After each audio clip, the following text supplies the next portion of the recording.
Dwi'n falch iawn o'r cynllun mae'r bwrdd wedi rhoi ei gilydd efo'r prif weithredwr a'i dîm, ac mae o'n adlewyrchu'r optimistiaeth a'r uchelgais sydd gennym ni ar gyfer y cwmni. I fi, mae'r Cynllun Corfforaethol yn fap ffordd o'r hyn a hoffwn ei gyflawni dros y 5 mlynedd nesaf. Mae'n nodi'n targedau a nodau strategol ac yn egluro sut rydym yn bwriadu cyflawni rhain.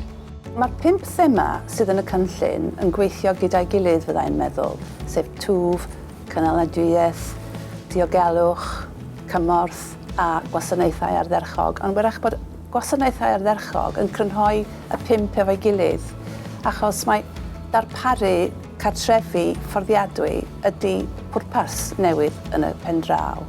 Bydd y cymunedau, da ni'n weithio yn nhw, yn mwy diogel ac yn mwy deniadol i fyw yn nhw. Ac wrth gwrs, fi gyda ni 600 o dai newydd, carbon neutral, a fydd gweddill yn stoc ni wedi cael ei dicarboneiddio.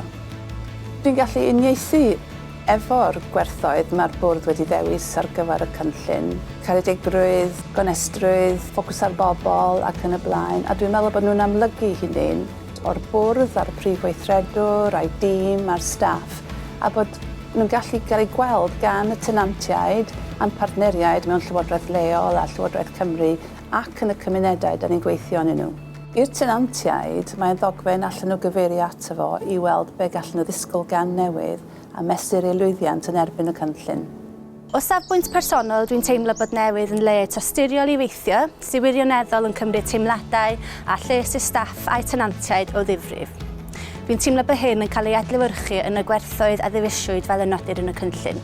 Ymhen 5 mlynedd, dwi'n rhagweld y bydd newydd wedi cyrraedd y nodau a'r tegedau a nodir yn y Cynllun Corfforaethol. Yn ogystal â hyn, dwi'n teimlo y bydd newydd yn parhau i dyfu a gwella y ffordd y mae'n darparu gwasanaethau i'r tenantiaid. Dwi'n hyderus y bydd newydd wedi cyrraedd ei dargedau erbyn diwedd y cynllun yma, ac y bydd yn parhau yn un o gymdeithasau tai mwyaf uchel eu parch yng Nghymru.